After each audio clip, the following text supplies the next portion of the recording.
Welcome to the Write Your Own Story podcast. I'm your host, Betsy Leonidas, and the founder of the Write Your Own Story company. Girl, I can tell you right now, you are definitely enough. Here we value service, sisterhood, connection, laughter, and that super genuine, keep it real, tell you like it is honesty. My hope is at the end of each episode, you realize you can do whatever it is you dream about and that you are not alone with what you struggle with. I'm hoping that you are snapping and clapping and hell yes in your way through each one of these episodes. So if this tracks with you, let's get started. I'm so glad you're here. Welcome everybody back to the Write Your Own Story podcast. I am your host, Betsy Leonidas, and I'm so excited to be here today with a dear friend, Tracey Ireland. Hello. Thank you so much for coming, girlfriend. Hello. Tracy is the vice president of marketing at Rheingeist, which is one of the largest breweries for sure in Cincinnati. And I cannot wait to geek out on all things brewery marketing, all the things. Yep. But one of the many reasons I asked you to be on this show is that I love how big, bright, and bold you are, and you're smart as hell. And I just want to have more conversations with women that lean into their authentic self. Not saying that it's easy, but this is the conversation that we all need to have. And you do it in such a male-dominated category, which makes you also brave as hell. And this is a conversation that more women need to hear, and just, we all have to own all of it, the messy, the good, the bad. So I like to start every episode off with an intention. And the intention of this episode is all about encouraging women to play big in a male-dominated space specifically. Got it. Not to say that that's necessarily a bad thing, but it is definitely a position that women find themselves in that we all have to navigate. And so let's talk about it. All right. Yeah. All right. Okay. So I'll give a quick rundown for how I know Tracey. We used to work together at Bridge, which was possible. So basically an advertising agency here in Cincinnati. It was a digital agency. When I first moved back here from New York, I got plopped into that. We didn't work on the same account, but our desks were close to each other.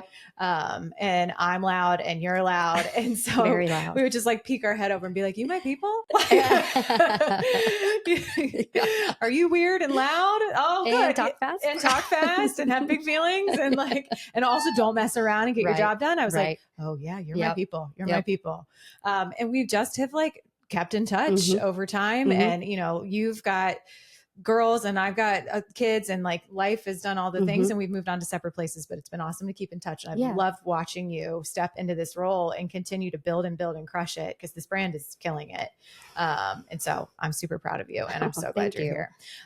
Can you just give us, I like to make each guest just a little bit uncomfortable and make you give a bio and talk about yourself. It can be as formal or not formal as you want, but just give the rundown. Got it. Okay. So I moved to Cincinnati when I was 22. Wait. Oh, right. You're from Kentucky? Is that right? Yeah. Moved to Cincinnati when I was 22, right out of college. Jumped into agency side doing media planning and media buying. And then did that for about 5 years, primarily on Kroger account. And this was before digital. I was buying broadcast. Oh my God. Amazing. It was fun. It was a lot of fun. Totally. And it was awesome. And I got to do a lot of cool things in town. Yeah. And then also, after that though, I jumped over to Bridge on the digital side, because I didn't want to just be in media. I was like, there's all these other conversations going on that I didn't have a seat at the table. I wasn't even observing what was going on. Yeah. So went on the account side. Yeah.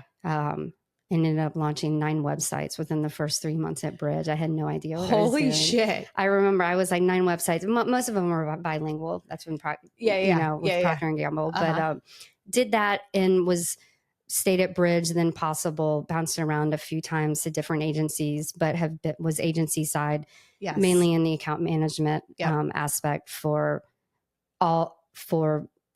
up until I made the move over to Rheingeist. I mean, it's a big deal to do the jump. And we'll get into that. You are also a mom of twin girls. Right, I know. Yeah. Thank you. Got you, girl. I got Tracy, you got other stuff going on. I do. I have identical twin daughters. And they're 17, going to be seniors. Oh my God. That's got to sting to be last year in the nest. It does sting. It does sting. Yeah, I know. It stings. I am like suffocating my twin boys, because I've even seen with my 13 and almost 11-year-old that like they are just getting into their independence, which is the name of the game. It makes me so happy, but they don't need me as much anymore or want to snuggle. It's terrible. It's terrible. So it is terrible. I am literally suffocating my 8-year-old boys. I'm like, do you want to hang out? Do you want to snuggle? I would recommend continuing to suffocate, because I've thought a lot about it this year, because again, I'm freaking out about just the financial implications of the future. God, yes. And then the reality of the world that they're walking into, and things aren't great these days. No, it's not. And then, it feels like it's almost over. Now, obviously there's a million other memories to be had and things like that. Without a doubt. It does. It is. It goes by fast. And it's a lot to take on. It really is. It is. And no one, it is the hardest gig, the best gig, but the hardest gig is parenting. And I'm just starting to understand at the tip of the iceberg how much more they need you in such different ways at these older ages. They do. I would say that I have that experience personally, being like my parents were through a divorce when I was a senior in high school. And there were implications on that in my 20s, early 20s. And your children very much do need you. Yes. Especially females, I think, because they enter into the larger world after they're 18 with men and all of those things. So yeah, it's a lot to think about. It's heavy stuff too. And I'm also doing it by myself. I mean, co-parent, obviously. Yeah. But I'm divorced, and I'm like, I feel like I'm going crazy sometimes thinking about it, and like, no, spend time with me. And the girls are like, go away. Right. Are you going to go to your room now? I know. You're like, did you want to talk about feelings one more time? Because I'm really trying. They won't even talk to me. I'm not like one daughter. I've started to make sure that I definitely kiss them before I leave for work now, because they like get out of my room. And so one wakes up and like is nice and snuggly with her. There's love in her eyes. You're like, I can see love still I exists. can see it. The other one literally puts her hands up like she's going to punch me in the face. Yep. And puts the blanket over her head. And I'm creeping in there very slowly, as slow as possible and quiet, to just put a kiss on her head. Yeah. Not intending to wake her up, and she's already like punching me in the face. I used to. I'm like, that is so hurtful. Is she more of a night owl? She is a night owl. Yeah, right. You just caught her at her off. She doesn't have to do anything. Stay asleep. I know. Stay asleep. Please don't hurt me. My dad used to. My parents' bedroom is on the first floor, and he would walk up, and my dad, long story, but one leg is about 1.5 inches shorter. He broke his hip when he was 14 and had all these surgeries and it just made it shorter. So he has like the cutest gait when he walks. And he also wears loafers because he has like a high heel on one to even out his gait. So he would walk across the tile floor in the foyer up to the stairs to wake my brother and I up for school. And of course you can hear this man coming. And I don't know any different. It's been this way my whole life, but I would literally like stack pillows and he'd open the door and I'd just start throwing them at him. All right. Yeah. And look how great I turned out.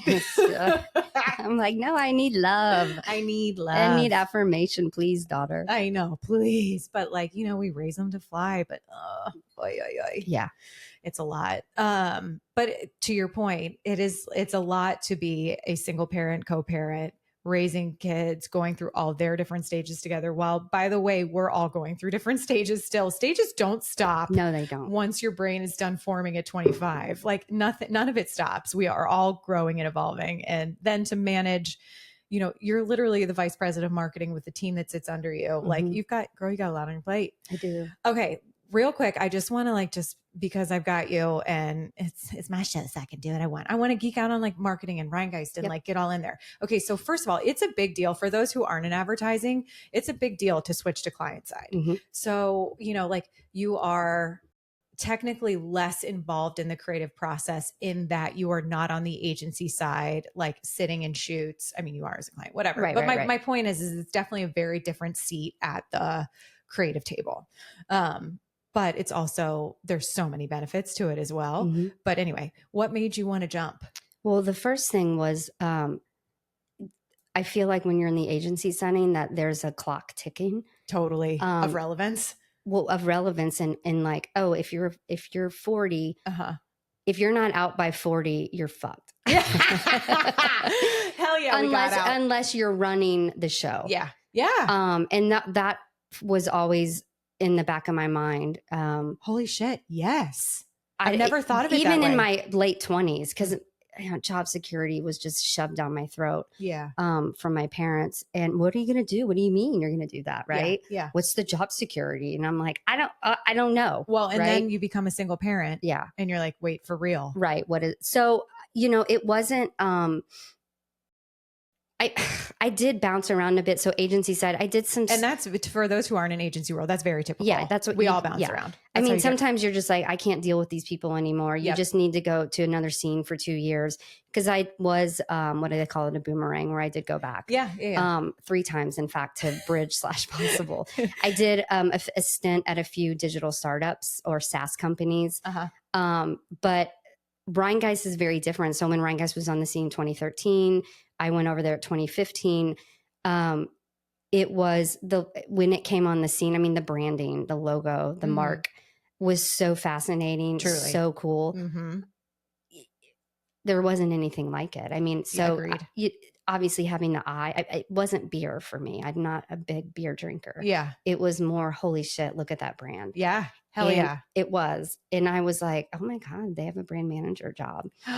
And I have no idea how I got the job. I do. You're fucking good at your job. I was like, oh shit. Yeah. And took a big leap. Yeah. Because I had gone to smaller companies where they were startups. Yeah. That part wasn't scary to me. I was like, okay, whatever. I'm good in chaos. I'm good in managing through, I guess, the chaos of a startup, right? Totally. Right. Like there's like a level of instability of like constant swirl. Yep. Yeah. So I don't know. I just took I jumped off and went there. And the sneaky thing is that it really is almost like I'm managing. We're an agency on top of just being the marketing department. Yep. So we do everything in-house. Yes. Which for the most part is also the way that the world has shifted. Yes. So, we've seen a lot of bigger companies and medium-sized companies, just for, like medium-sized companies from a budget perspective, bigger companies just from a talent perspective, pull a lot of that work in-house. Yep. Meaning in-house, meaning they do it themselves. Yep. They build out this, to your point, yep. an agency or a creative department. Yep. So being able to actually be very creative on top of all the other things of building a company and building a marketing department. It's a really unique job. It sounds really unique. So you start as a brand manager, just, to continue to build on this amazing already, like the brand identity had been so established, but to your point, it was still very much in that startup phase, but also crushing it. Right. I don't know how profitability was, but from sales perspective. Sure. So Rheingeist jumped. So what was established was the logo and the mark and the core can lockup. Yeah. And they, Bob and Bryant, the founders, founder and co-founder, they did work with Helms Workshop in Austin, Texas. Okay. And they have really rad design. Oh, that's cool. Yeah. If you check out their website, they've got some really rad design. But there was that, and then there was like a social media page, right? Yeah. So they had like a social media manager. And Bryant had some nice documents about tone of voice and things like that of what he was trying to go for. So Rheingeist grew very quickly. 2017, I think, is when we were called like the fastest growing brewery in the world. It was like in the universe because we grew so quickly. What do you attribute that to? This one, I mean, or is it just multifaceted? I think it's multifaceted, but I will say in my career, hard work, quality product. I mean, the basics, right? Yeah. Quality product. Yeah, truly. Unique offering, right? Brand, the people, the right people in the right place. But I will say that like my sage advice is that timing is the unicorn that you're really all looking for. Totally. That applies to all things in life. It does. I mean, even on the agency side where I was like, no, I did everything. And it's like, shit. Yep. It was the timing. It just sometimes the universe certainly more than that, but Rheingeist getting in and the way that they approach brand identity. And I'll just I talk a lot about design. They looked very different than how craft looked. Yes. It was like 2,000 breweries across the country, craft breweries across the country. And now there's probably over 11,000. So they got in when there were less than 2,000 in the country. And I can't remember the number, the count in Cincinnati, but it was very small. Yeah. Very small. And now it's so saturated. It is very saturated, and that's saturated. And that's what we're dealing with now. Right. So we're 11.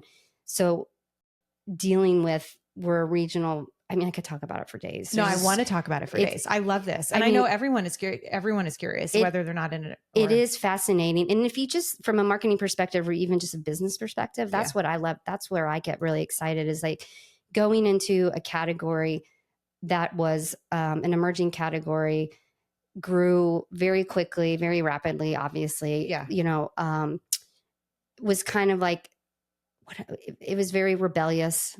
Craft beer, right? Totally. It was very rebellious against like, you know, the Budweisers and and it was also, of kind of like an FU to like corporate, makes me think of like underground music scene, right? Totally. Because it's not like that translates to the food space. If it's not like we're going after CPGs and being like, fuck you and your sugar cereal. Right. I mean, yes, there is all this like great, it's just different. It is. And it's very, I love that analogy, underground music scene. It is. It was the underground music scene. And then you also like, because I came over from like working on like Metamucil and a line. Totally. Right. And, NyQuil. Yeah. And NyQuil. I was going to say, and Vicks, which is dear to my heart, by the way. But it was like, it was almost like it's the anti-marketing. Yeah. Right. Oh, I love that. It is. And now that is the opposite. Because the category is so large.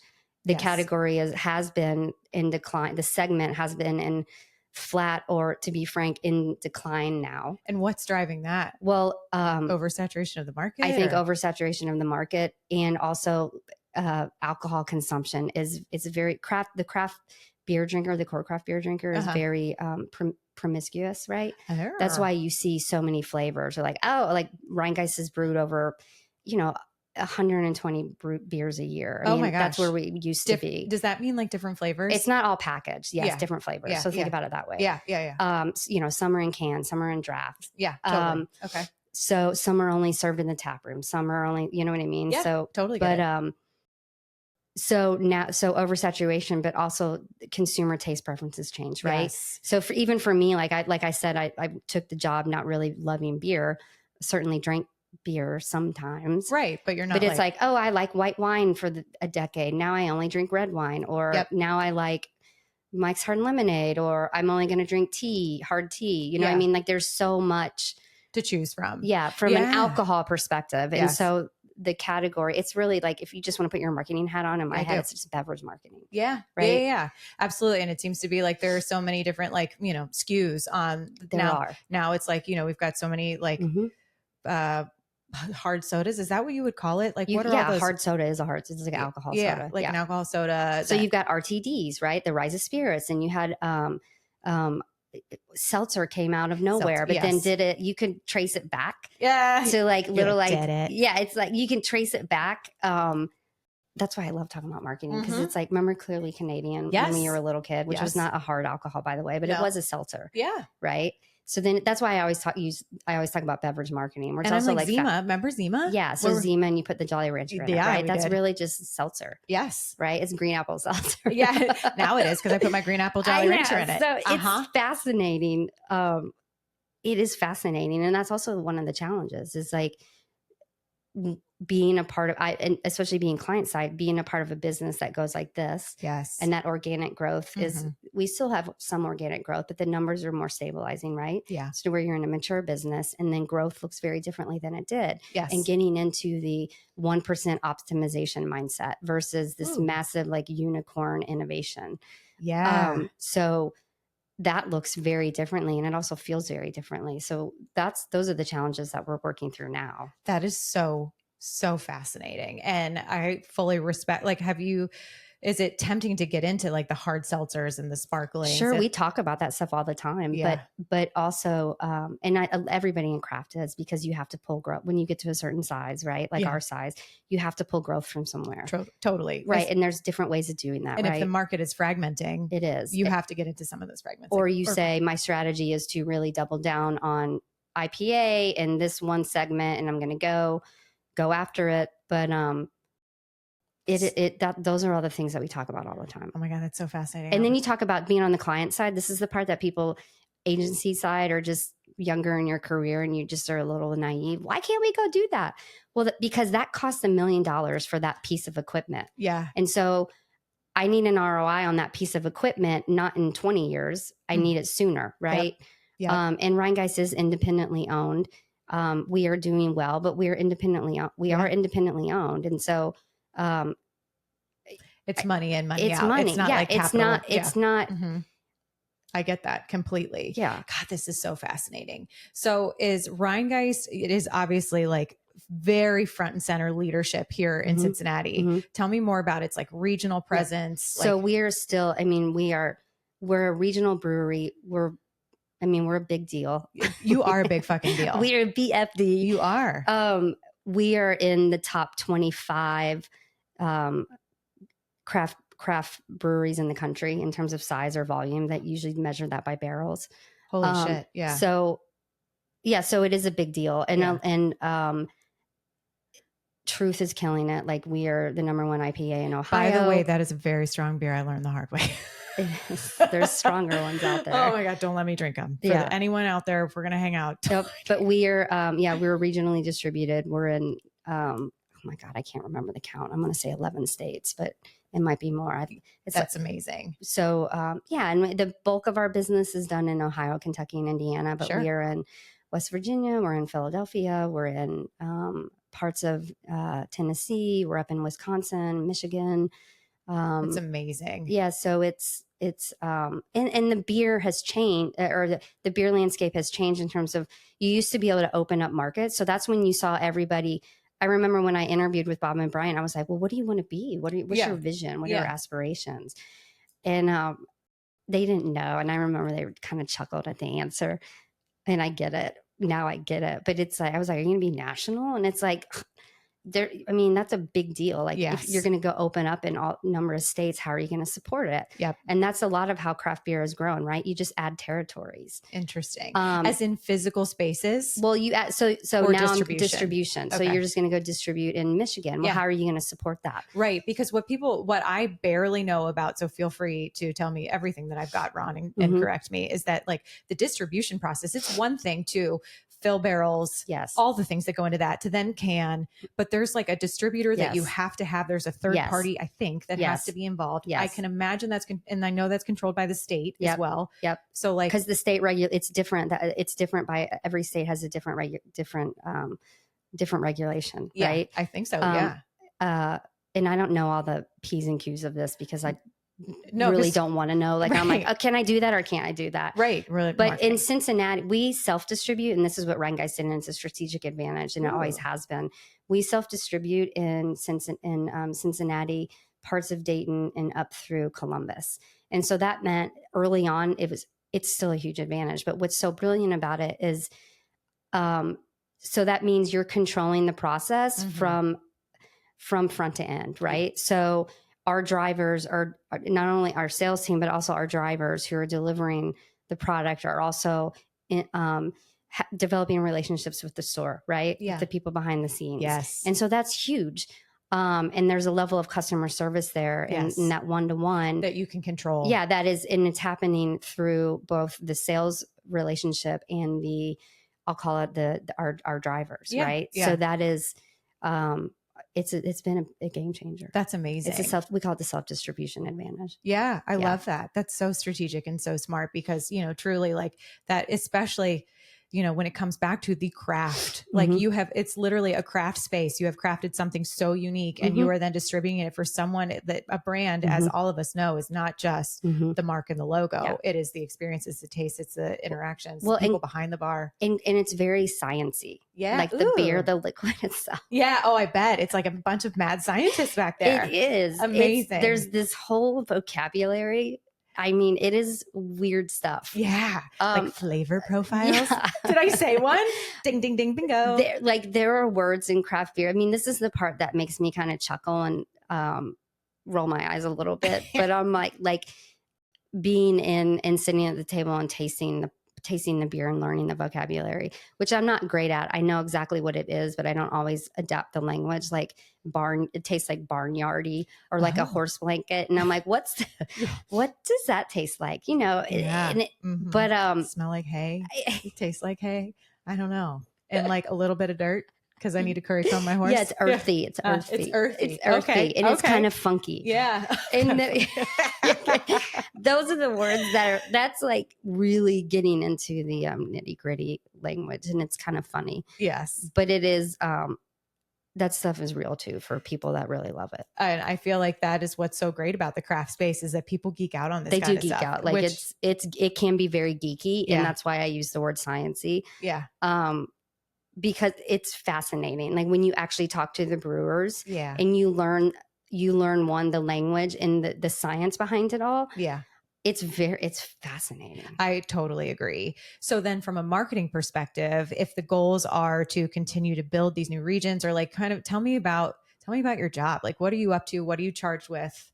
What are we trying to do from a marketing perspective? Well, I mean, you know, obviously driving growth, right? Yep. Drive volume, in partnership with the rest of the business. Yeah. So Rheingeist is interesting because it's not just beer, it's a hospitality business. Yes.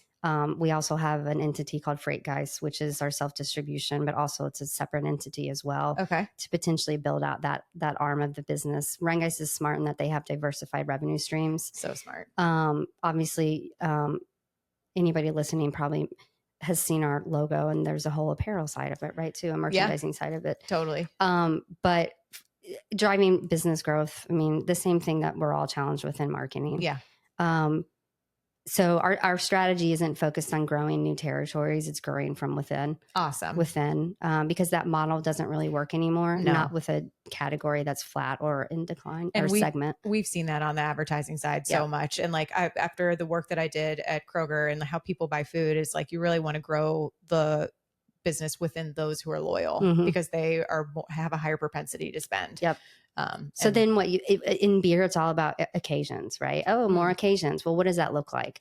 So, I want to drink something fruity as hell, or I want to get drunk as fast as possible. Yeah. High ABV, right? Yeah. Drink responsibly, of course. Yes. Drink responsibly. or the sessionability, right? Which means it's more approachable. It's lighter ABV. It's crushable. I can drink it all day long while I'm playing golf as an example. Those are different occasions.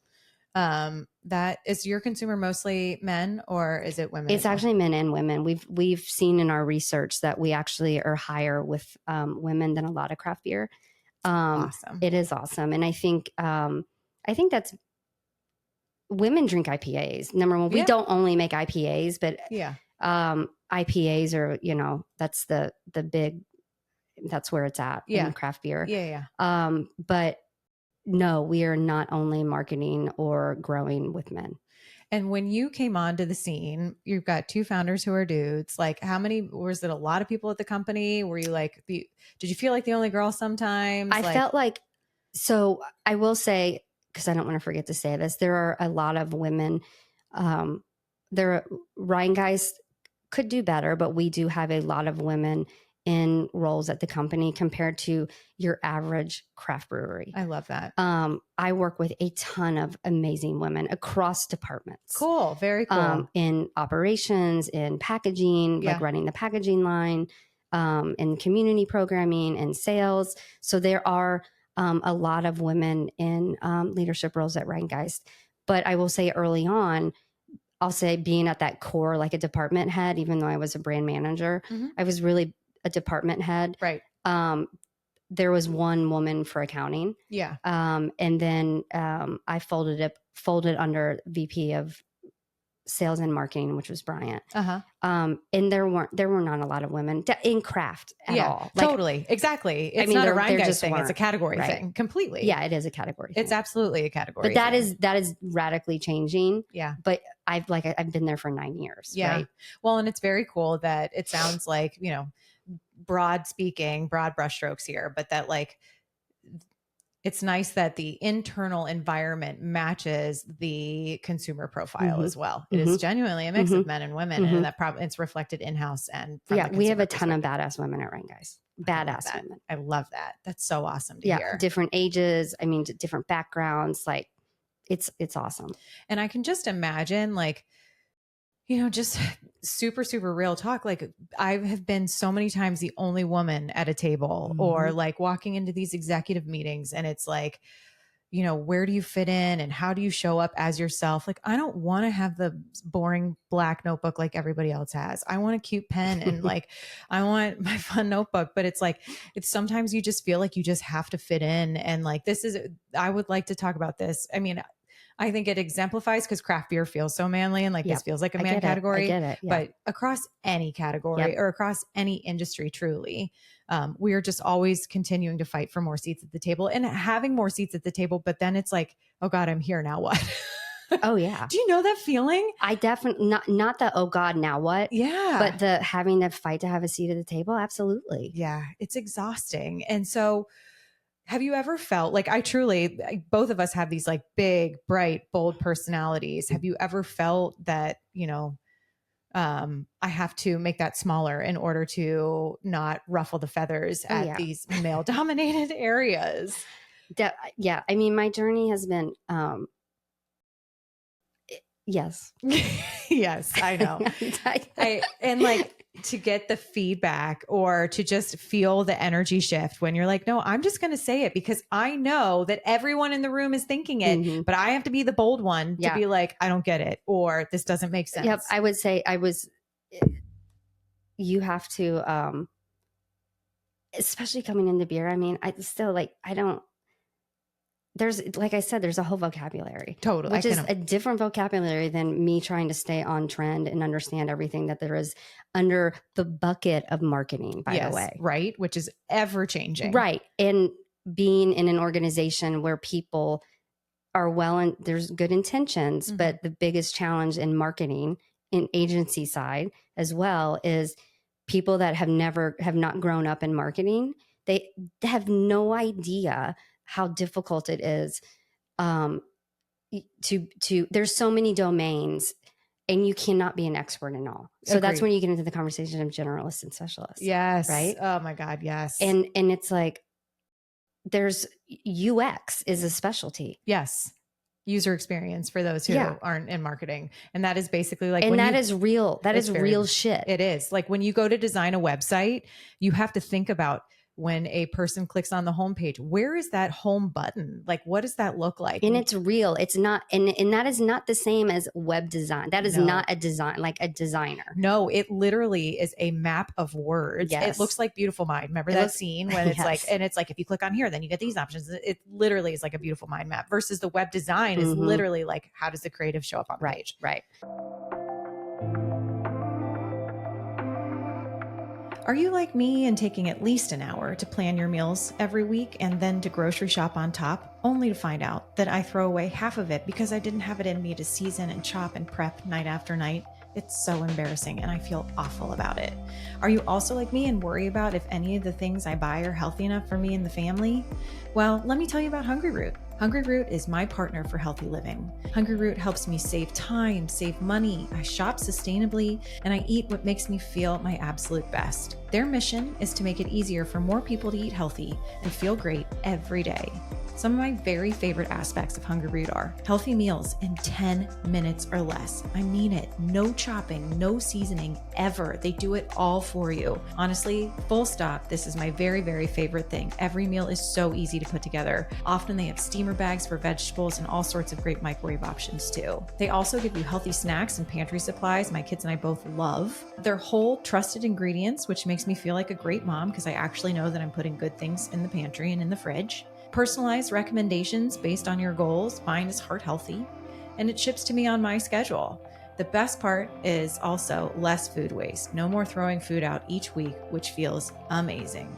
All you have to do is take their super simple quiz and share your preferences, goals, must-haves, and they'll recommend a plan for you and just fill your fridge with food you love. You could be like me and let them surprise you with meals each week, or you can go in and adjust each week before they actually send it to you. And let me tell you, they love your feedback. This is the one thing I actually do. I'll go in there and I'll tell them to send me more of a certain meal or less of a certain snack because we didn't really care for it. One simple click and your order is adjusted. Hungry Root is so much more than a meal kit. They send full-size groceries, which is so much better than pre-portioned package you get with your meal kits. Honestly, couldn't be happier. Use your code WriteYourOwnStory40 for 40% off your first delivery plus a free gift for life. Use code WriteYourOwnStory40 or just click the link in the show notes for 40% off your first delivery plus a free gift for life. 40% off is huge. The free gift for life promotion is a choice of free cookie dough for life, free veggies for life, or free protein for life. For life means the length of your subscription. Honestly, guys, I love Hungry Root so much. It saves my butt every single week, and I could not recommend it enough. Don't forget, use the code WriteYourOwnStory40 or just click the link in the show notes.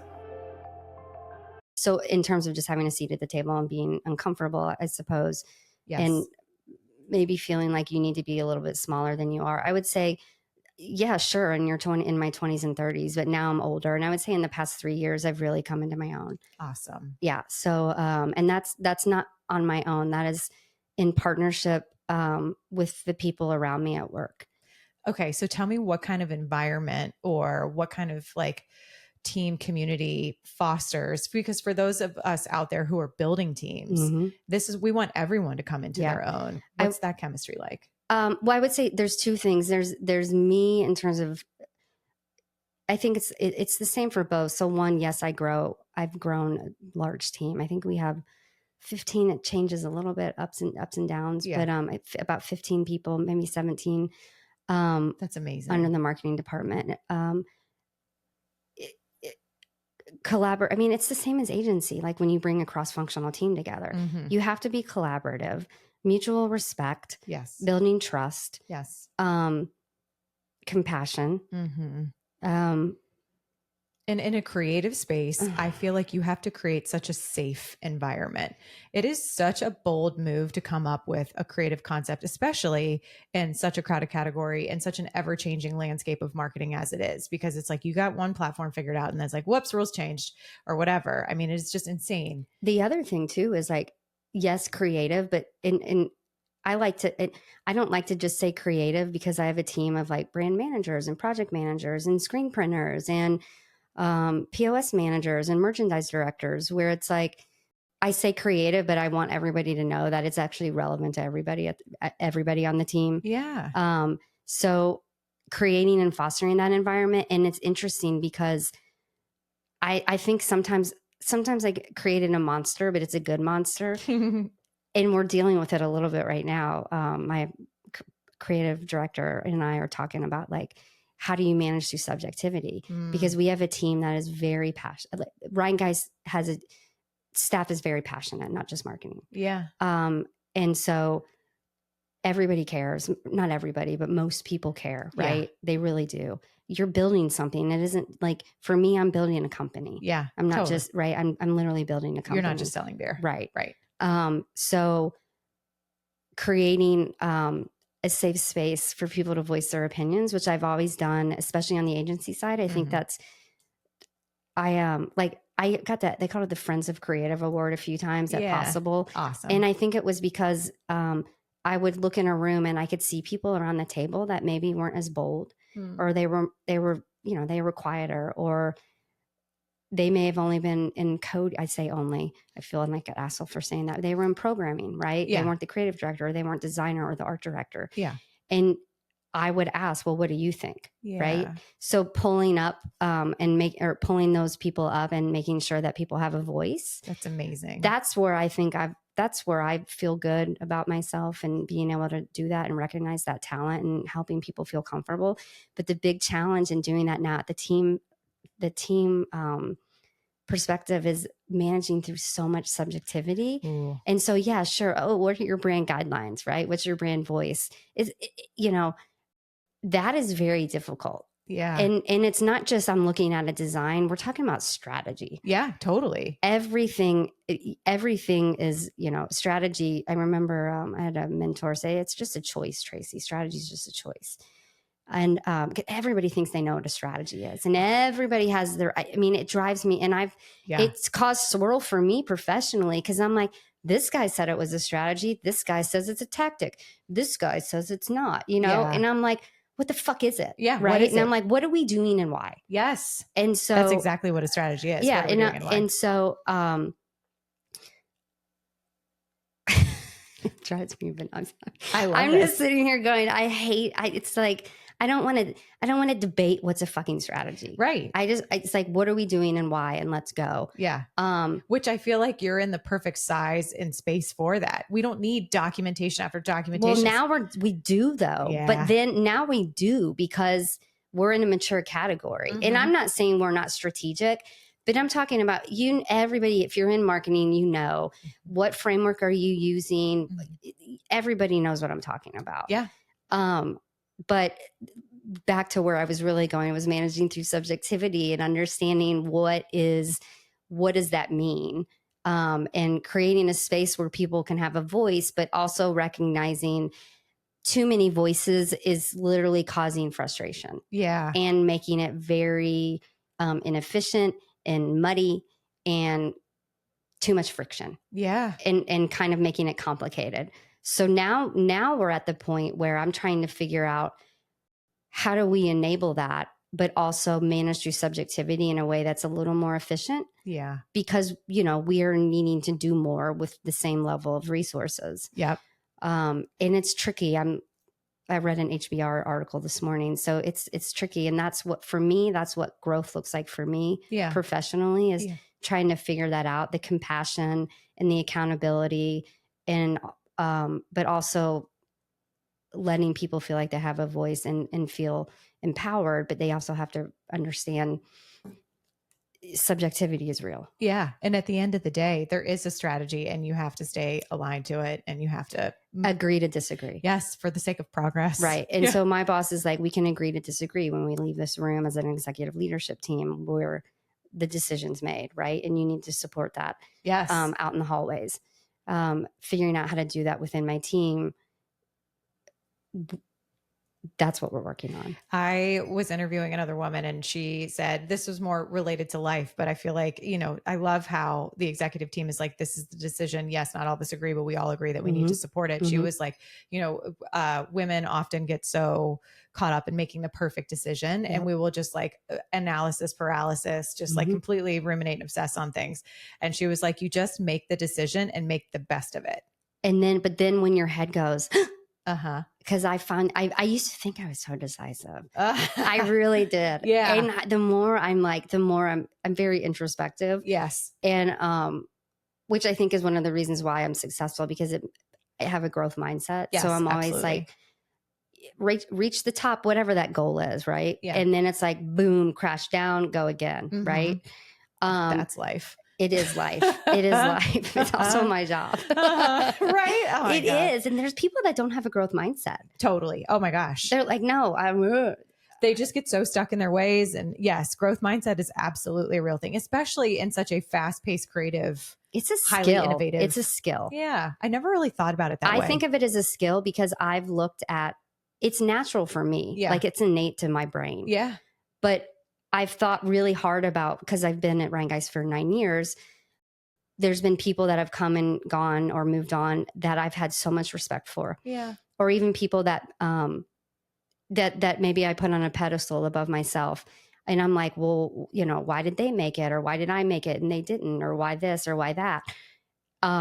Because I've had such respect, right? Or admired them. And I've thought a lot about it. And it's growth mindset and it's resilience. And those are for life, by the way, but those are real skills. And I tell that to my team, at least resilience. And growth. I think that right there, like that is fucking amazing. That when you are building a team, I'm sure those are the values and sort of like the qualities of people that you're looking in, because Holy shit. That's amazing. Yes, of course that applies to life, but I've never thought about it relative to hiring talent. Like we think about subject matter experts or. Well, you need that too. That's Of course. baseline. Yeah, That's for baseline, sure. That's right? baseline, right? Especially when you think about, and now I'm sitting here going, am I doing a good job with the team? I'm going to make sure I talk about this on Monday at my team meeting. Literally want to be a fly on the wall. Be like, oh gosh.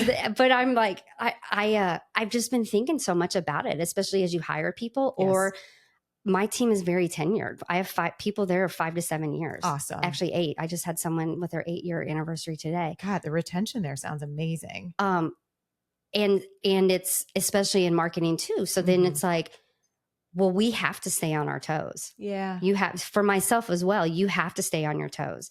That's the part that I hate about marketing. You never, in my opinion, it's like you never feel safe or comfortable. No, because it's like, fuck your idea. Nope.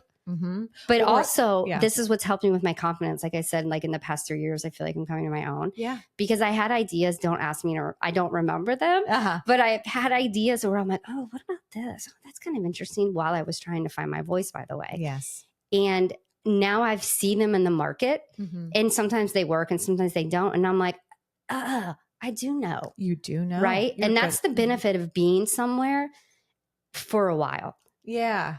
I've thought so much about it because 9 years is a long time at a company. Yeah. Especially in the marketing field. Right. Without a doubt. Okay. So you have this environment that has been that stable, secure place for you to grow as a person. But I know that you had to do probably plenty of work on yourself to be able to stand in your own power and to trust your own voice and to trust your own thoughts. What is that like? You know, is that part of your introspection and growth mindset? I think so. I think I'm not like this. I feel like in my profession and in my career, I'm only as good as the people around me. Yeah. And I am not the smartest person in the room. School was difficult for me. Me too. And I hate reading books. I have so many awesome marketing books. Yeah. And I love them. And then I highlight a few things, but then I'm like, poof. Oh, I got to listen. I can't read those. Right. And I have to get in the weeds and I have to work it. Yeah. That's how it sticks in my brain. Totally. But so outside of that is I've been surrounded by people that are very intelligent and that I ask questions. Yeah. I mean, especially in beer, like, I don't know. I didn't know. Bob and Bryant were going to be like, let me educate you, Tracey. Yeah. They're building a company that's the fastest growing craft brewery in 2017 in the universe. In the universe. I know. I said it. I was like, in the universe. I'm obsessed with that. I feel like we need like background music, like dun, dun, dun. I know. I'm like, I wish that was still the same. Yeah. But so obviously being introspective, but being able to being vulnerable enough to go talk to my peers. Yeah. Which a lot of times have been men. Yeah. And asking questions. Yes. Like, well, I don't get this barnyardy thing. What the fuck is that? Yeah. Tell me more about this earthy barnyard. And it's definitely, I just say that because it's a silly example, but I've been, I've been coached and mentored by my peers. But I also am hearing a lot about your curiosity and I know you, so I feel like you are insatiably curious and like a forever learner. I am. I tend to have this tattoo here that says curiouser and curiouser. Oh my God, that's amazing. I do. I always forget, but I'm like, you're right. I am very curious. But I think that that's a very endearing quality. And especially for someone, in this space, but to someone to hire you as talent, to know that you will never stop caring because you're insatiably curious. And I get bored very quickly. So you want to go learn something new. Well, or I'm like, okay, well, if I'm bored, my consumer's probably bored. Especially if you think about content, like early on. Yeah. Like, why should I care? I'm always like, why should I care? Yeah. Like, especially as you're scrolling through your feed, it gets back to marketing with meaning and what value are you offering your consumer? Yeah. But for me, the quick talk, the Tracey talk is, why should I care? Yeah. I'm bored. Why? I freaking love that. And are you able to be as bold and frank as that in the room to be like, hey, honestly, I'm bored. Why should I care? In my early, yes, I am. Good. I'm pulling it back. So in my early days at Rheingeist, yes. Because I was working with people right out of school. Yeah. Right. Yeah. And they were just eating it up. Yep. Totally. And we were creating tons of social media content. Right. Yeah. And I was like, that's when digital was everybody was still following everybody. Yes. Yes. But I've had to I'm trying to be a little more responsible in being bold at the right time. Yeah. But I am still very, I'm still very honest. Well, I think honesty is honest, especially in the creative field and any type of working environment. Honesty is a gift, because how many extra meetings do you have to have when you're being polite? And you're like, no, I don't fully get it. Let me just swirl. Let's go round and round. You're like, I know the answer, or I know why we're lost, but I'm worried I'm going to hurt your feelings. And I don't know, maybe it's probably to your point, like a matter of how you land it or how the context of it. But the root of it is, I'm bored and why should I care? Yeah, I need to work on my landing. I'll just own that to all those that are listening and that know me. But that is going to be a lifelong thing that I'm working on. Hey, we've all got them. Sometimes I don't know how to get into the conversation, but once I get into the conversation, but the way I get into the conversation is very abrupt at times. Yeah. But whatever. Yeah. But you're like, but I honestly know the answer. I know the direction that we need to go. Yeah. The reason I've been able to do that though, is because I'm on the backside of that. I am vulnerable with my peers and with my team. I have no problem saying I don't understand, or help me understand, or, why do you think this? I am totally not on that page. I'm not there. Yeah. Help me understand. And also on the flip side, you also, like you said, you pull the good out of people. You say that you are the sum of the people around you. Give people all the credit where credit is due. There's so much soft side to you and like positivity. But yeah, when you're like, no, this doesn't make fucking sense. Yeah. Or this sucks. And it may be because maybe it's because I just don't fucking get it. Yeah. I'm like, I don't get it. And there's no time to not talk about it. Yes, agreed. But I interviewed a photographer, the one who did the shoots for the stuff in my Blue Room. And she, has worked. She was a high-end fashion photographer and then got into more of this like archiving work. And she still works with some of the biggest names in the business. The people who hire her, some of the biggest names in the world. And she always says, to your point, she was like, I asked a ton of questions. Yeah. I was humble. Yeah. I was curious. I still am. Yep. And like having that grit and that resilience. It is grit. Grit is a big word. We've used that word at Rheingeist a lot. And when we've done some, like when we were talking about articulating our values as a company, but there's feedback. And I don't know, I think it's because we're in manufacturing, or I don't know if this is a generational thing. Yeah. Feedback that people don't like the word grit because it means like, it's almost like we're taking advantage and, what is it? Like, oh, just work hard. Oh. And I did some reading because I am someone that my value system includes the word grit. Yeah, totally. And to me, it doesn't mean I'm overworking. No. I was fast. I was a little shook when we were like walking away from that word. Cause I'm like, what are you talking about? Yeah. And I'm like, no, I don't. So if you're thinking about it, like if you're down, in the manufacturing part of the business, maybe that word doesn't hit you right. It just doesn't land right. Yeah. For me though, here's what grit means. What do you think grit means?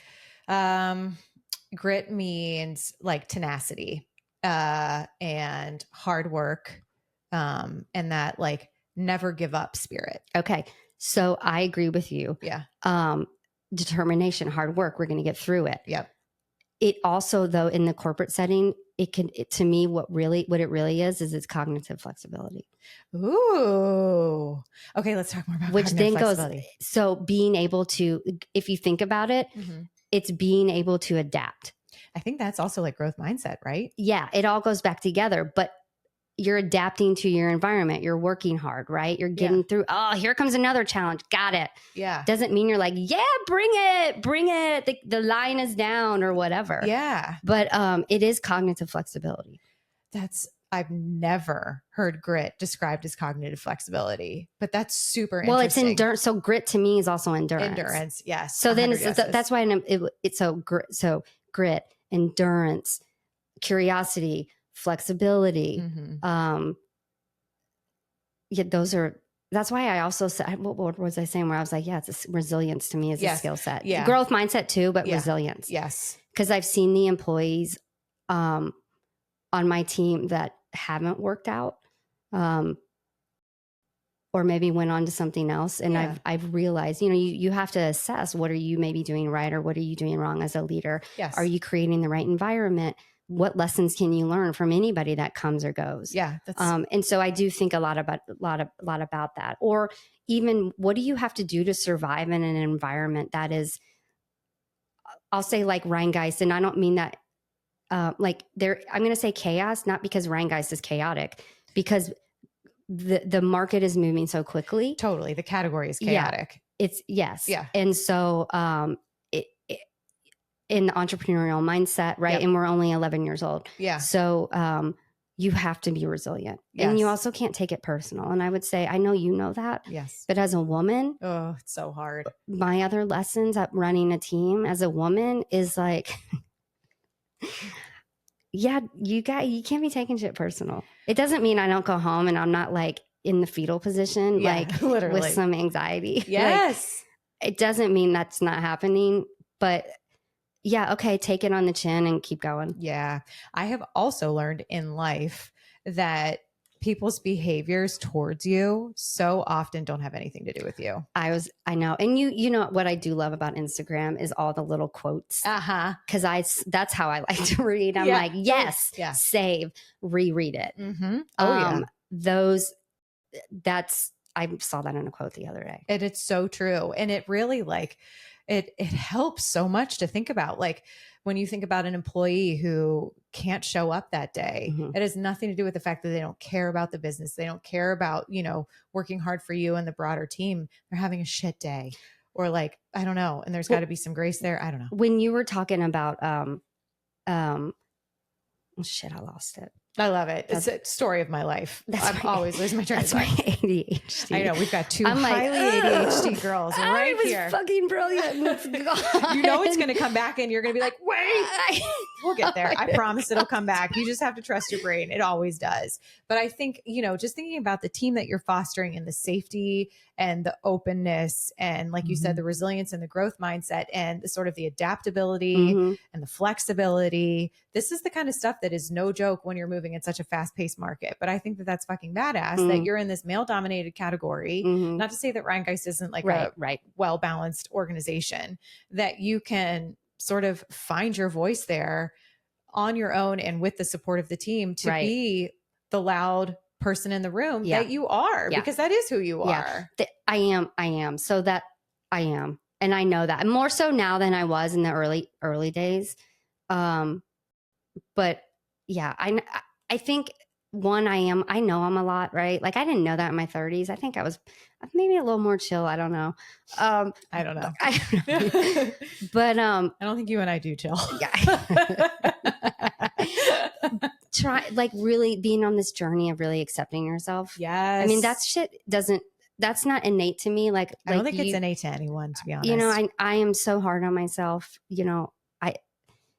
I know I'm a lot for myself. But I'm always a work in progress, and I like that. And that gets back to being curious and having a growth mindset and looking inside and trying to always go, oh, damn it.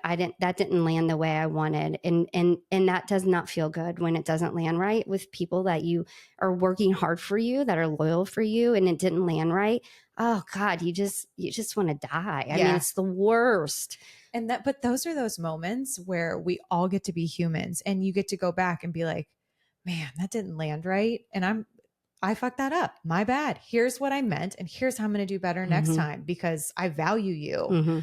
And like, this is what I meant. And like, your work isn't where it needs to be, et cetera. But like, damn, I'm going to do better next time. Yeah. I say that to my kids all the time. I'm like, oh shit, sorry. I'm going to do better next time. I'm only human.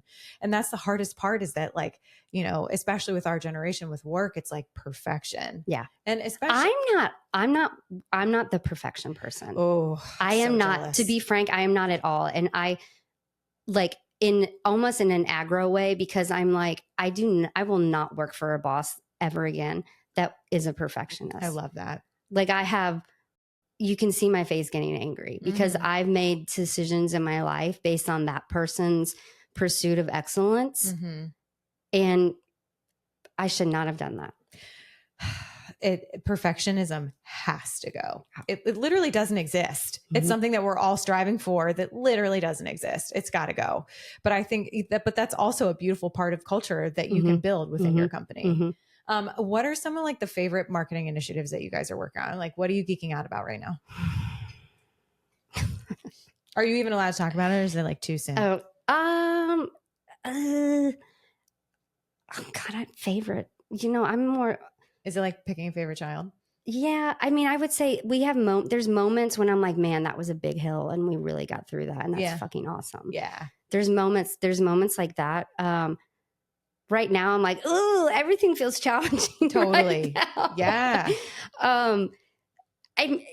So no, I feel like I mean, one of the biggest moments I think, like where we got up the hill and landed, was when we convinced leadership to come out with Juicy Truth, which was a line extension, right, off of Truth.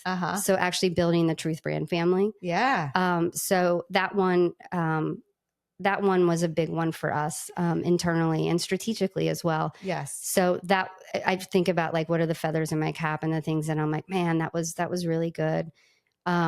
There was another project that I think I'm really proud of, but the liquid isn't doing as great as it should be. But I love Beer for Humans. Ooh. We renamed our charitable program Beer for Humans. It used to be called Charitable Suds. Yeah. But we also launched a beer. This is years ago. I think it's been 3 years by now. In package, called Beer for Humans, but and it's an easy hop ale, which is basically a really sessionable, easy drinking beer for somebody who's either hop curious or looking for something with just a little bit of bite. Oh my God, I love marketing. Hop curious. Yeah. But it's a thing. But really what I like is that we renamed our charitable program Beer for Humans, which tells a story about the brand. I love that. But what I was going to say about Juicy Truth and even Beer for Humans is that when those two things, I got my creative director, maybe a few other people too, candy cigarettes, because it was like one of those projects where you're just like, I need to smoke a cigarette. I know, you're like, I need to burn the midnight. I don't smoke cigarettes. Literally, like, I need to smoke a cigarette. Like, oh my God, that is so back in the advertising days. I'm like, and I don't smoke cigarettes. I don't either. Like, yeah, that's amazing. I need to smoke a cigarette. But we've got a lot of things going on, and really, Cincy Light. I'll just say that Cincy Light has been a tremendous kind of fun thing that we've been working on. Obviously that brand's blown up in the past year. So really what we're trying to do, because craft has changed so much, is how do you really get into building brands for longevity? Yeah. Versus, you've got your core, your flagship or your core brands that are going to be around forever. Yep. Or at least in beer talk, forever is like 3 to 5 years. That's amazing. So that is different, and versus, we're innovating with something new all the time, because you don't get the slots anymore. Yeah. Or the shelf space.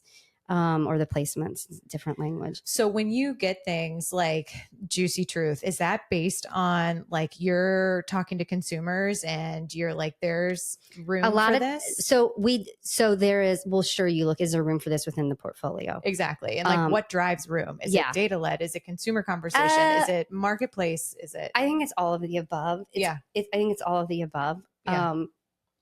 It's all of the above. Yeah. Sorry. I'm just so nerdy. No, I'm like, I am a strategist, I'm like, what drives this? It's all of the above. I mean, a lot of times we don't start at that perfect pyramid in marketing and strategic framework.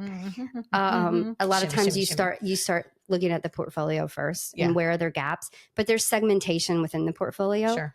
I will say though, that something that I love about Rheingeist is that we've been able to drive strategy decisions for the company through design. Awesome. So we have, I have a pretty large design team. And then again, a creative director, Mike Gertz. So, this is why I always think about agency. Like my job is very agency side too. Cause it's like, what are we talking about? 5 different opinions. What problem are we trying to solve? Everybody's jumping to, it's going to be this or it's going to be that. And it's like, where's the why? And what are we really trying, where's the why? Where's the why? And so a lot of times what I love is trying to tackle problems through design.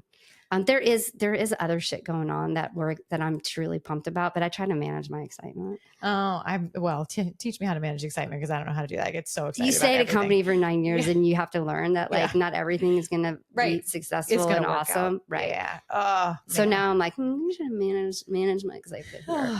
Especially like, I mean, I can just imagine, like you said, how many, I want to call them SKUs. I don't know if that's quite the right word, but like that you were just pumping out, and that if like your core brand has a shelf life of 3 to 5 years. Right. I mean, well, Truth doesn't, but so you have Truth. So we have Truth, and that's been around, right? Since what's your long lasting? Truth. Yeah. Truth has been around obviously since forever, since we opened. That's our flagship. It's very rare, besides your big dogs like, Sierra Nevada or New Belgium and things like that, which have completely different resources. Yes. They're not independently owned anymore. Yeah.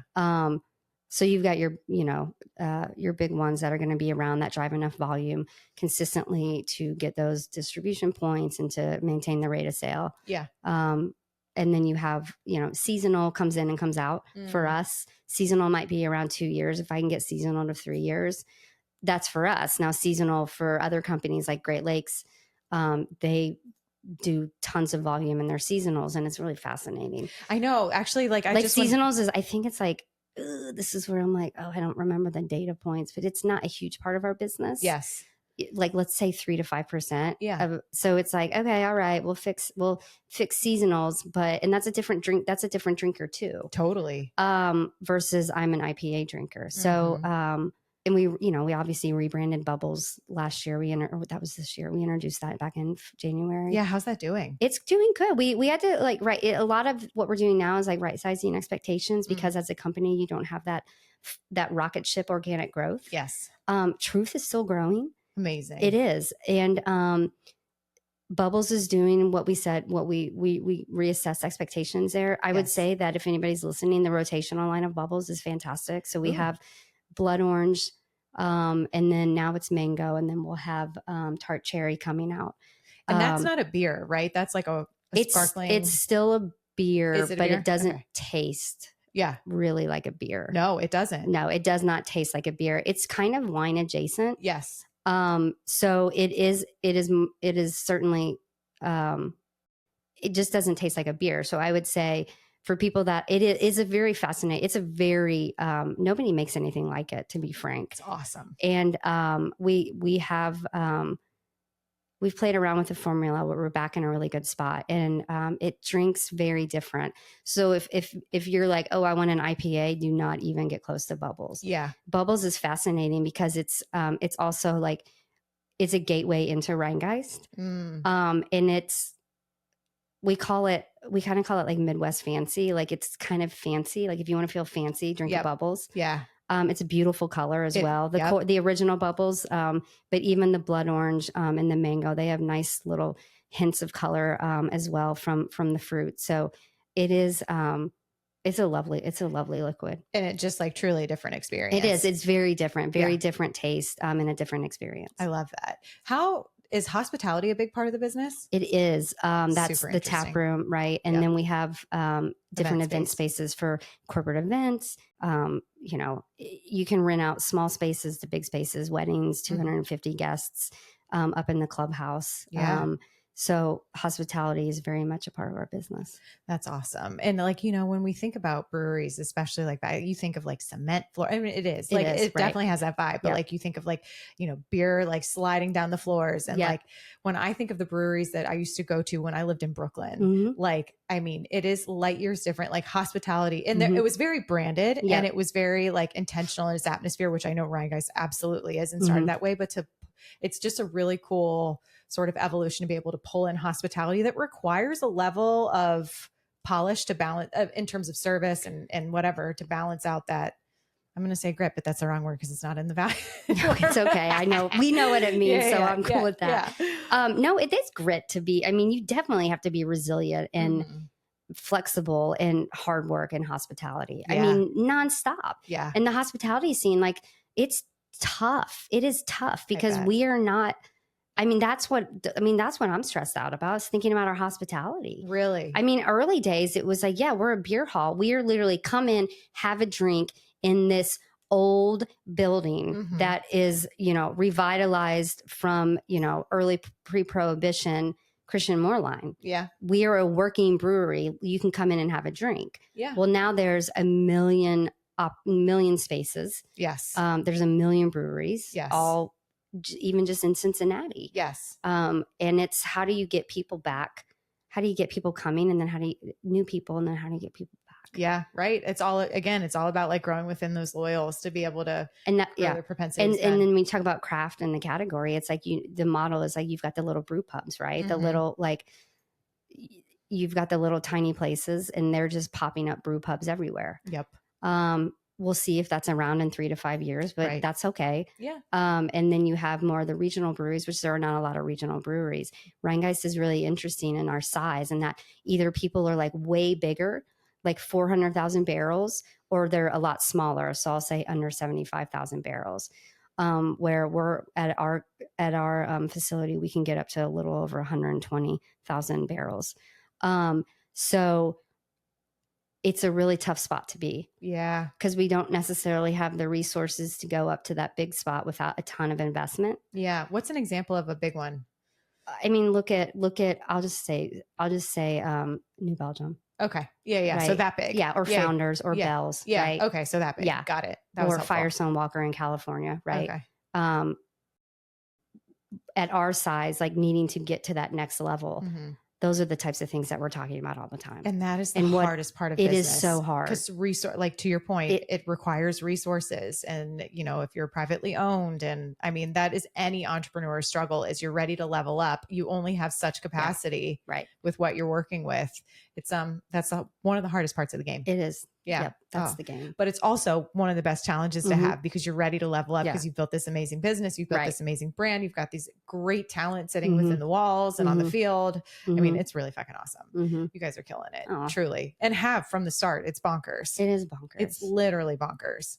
But I don't know. It's been really fun to watch. And it is such like a core of this city. And it really was like a founding father. Yeah, I agree. This whole movement. Yeah. And the fact that you can continue to stay relevant and not feel like Budweiser founding father. I mean, obviously very different categories. Don't get me wrong, but like, you know what I mean? That like, oh, you're the old guy. Yeah. And these are like, hardworking people. I mean, it's just, it's with a cast of characters at the company, and it's, I love them all. I love it. But I love that you have built a team that, covers so much breadth, and you've sort of utilized your skills along the way. You've grown along the way. You've created a space that you would want to be a part of, and that has fostered such great talent. And your outpouring of work is high quality, high volume, and that is like, it is high volume. No small feat, truly. Sometimes we get the clock. But that's the problem with volume. It is. Yeah, it's hard to maintain quality on volume. So hard. Yeah. And marketing, because it is so. I mean, it just in the social landscape alone, or in the event space. Sure. I was talking with my creative director a few weeks ago, and he's like, "Ugh," in our one-on-one where and I think he actually ended up saying it in front of the team, where it's like, oh my God, we have some brilliant ideas. I mean, they're up at the top, but we can't execute them because we don't have the money. And we try to execute them, and it's like, wah, wah. Wah, wah. I know, I'm like, wah, wah. And then you're like, oh, you can see it. It's such a good idea, but you just can't, you can still execute it, but we don't have the megaphone, you know? Right. And it's hard when it's not as precious as you see it could be. And you're like, oh, this is the whitewashed version of it. I know. Like the watered down version. And then you're like, okay, we're just going to say mango. Right? I know. But like, sometimes the universe just makes you wait for that shit. It does. Which is, it's the worst time. I was just talking with another friend who is like just sitting on this beautiful bubble of something that is about to burst, and it's so close, and she's pushing and pushing. And it's like, sometimes you just have to wait for the time. And that's what I mean by resilience. Yeah. Ooh, that's where good. people are like so frustrated, and it's like, sweet. There's frustrations no matter what you do and where you go. Without a doubt. Right. And if you know, and you're knowing, and in your brilliance that this is it, that it's going to work, it just takes time. Yeah. And like, yeah, it takes time to grow. And there's different stages in life too. Like, you know, I don't know, if I was younger, I might have been like, fuck it. Yeah, right? Totally. I'm out. If I can't do exactly what I want, I'm out. Yeah. And it's like, okay. Now I'm like, that's cute. You know, I'm like laughing, right? Like, kind of like, okay, I'll support you. Go ahead. Go. You'll be back. It's so You're funny. Gonna come back. Oh my God. Even with kids. I mean, just in life, you know what I mean? I just in life. Yep. Well, I was reading this book. Well, I was listening to it because I can't read these kinds of books. I can read books that are like page turners that I can whip through. But if I have to learn something, I got to listen to it because otherwise I can't absorb the information. So I was reading this book called Worthy, and it was all about, I feel like this is, and this is a good transition because I wanted to kind of pivot our conversation to be more women focused too. Cause I could geek out on, I could geek out on marketing for 9 hours. Literally we'd wake up and it'd be tomorrow. And I'm like, I'm still asking questions. But this concept was all about like, we've all heard the like you're a chrysalis and the butterfly, and then you like spread these wings, and the chrysalis, like, or this notion that when things are feeling so hard and you're so stuck, like you've been buried, to be planted, like you're not buried, you've been planted to then grow. But what I found fascinating in this book, Worthy, that everyone needs to go read, because I think women really struggle with understanding the difference between self-confidence and worthiness, and we're going to get into that. But there's this stage, according to this book, that when you're like, you know, you're all cocooned and you're all like, we've all been there, right? What age are we when we're cocooned? I think this happens all the time in life. I don't think I'm like, I think it happened yesterday. But like you just feel like you are cocooned. You're in this like dark growth period where got it. You know what I mean? You're like, I know, like everything seems to be weighing on top of you. And then you emerge and you're a butterfly. But before you're like all out there flapping your wings all beautiful and shit, apparently you're covered in sticky goo and you can fall down and get stuck. And I was like, oh shit. Yes. That is so much of where resilience comes through, where like, yes, you've done this growth, you've sat through the dark and you're ready to be what you know you're meant to be. But then there's the sticky gooey part where like you fall down, you get stuck, you might like feel like you're going to die, like this whole part. And I was like, holy shit. That is so important for everyone to realize, whether it be a creative concept or like just growth in life, or I think it's in life. It totally is. Obviously in your career too, right? Or your setbacks or your challenges or your opportunities, however you want to look at it. Yeah. But I was like, oh my God, there is a sticky part. Which goes to the point that it is not easy. No, none life is hard. Life is hard. And like, what was it? Alex, one of my sons was saying to me the other day, he was like, is being an adult hard? And I was like, yeah, it's wicked hard. I was like, but it's also like amazing and fun. I was like, is being a kid hard? And he was like, yeah, sometimes. I was like, yeah, so same. I was like, okay, maybe being an adult is a little harder, but like being a kid is not easy either. No, it's not. It certainly isn't. But like, that really hit me. So like from an entrepreneurial perspective for just a sec, like we're all working behind the scenes, working our ass off, sitting in the data, moving hard, fast, whatever. And then we're like, I am ready to launch. The launch is so sticky. Like you are coming out and nothing is successful, although Rheingeist was pretty damn successful, biggest in the universe 2017 overnight. But for the majority of all the other brands out there, it takes a long ass time to be successful. And that's the sticky part. And those are the conversations that we're having. Yes. Ooh, I love that. And that's hard. It's hard. These are hard conversations. It takes resilient growth mindset, all the things. Okay.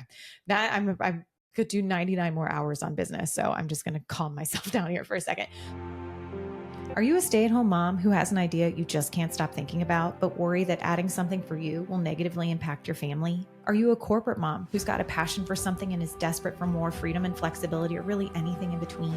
Are you in business? Maybe it's full-time or a part-time, but you're feeling stuck? Are you overwhelmed, or maybe it's exhaustion, or just genuinely don't know what to do next? Well, trust me, I know how you feel. I've been exactly where you are today. I've been the mom drowning in her corporate career. I've been the mom staying home, but secretly feeling like she's meant for something more.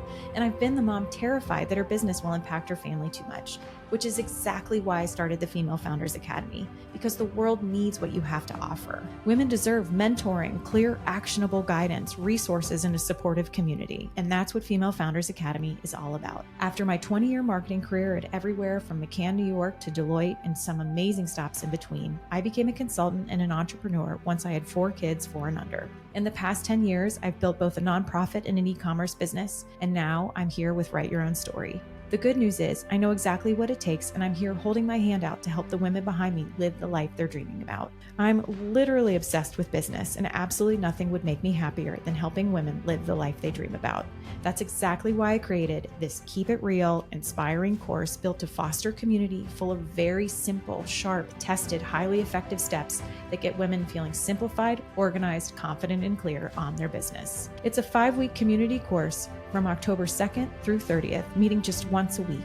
Normally price is $9.97, but with early enrollment, you can get it for as little as $6.97, and there are only 20 seats available. We have weekly 1.5-hour interactive classes led by me where we walk through material together and work through it. I offer 30-minute one-on-one consulting sessions just with me so we can talk about your business and get your plan just right. You have access to the interactive female founders community of women. These women are amazing, and I love seeing you guys support each other.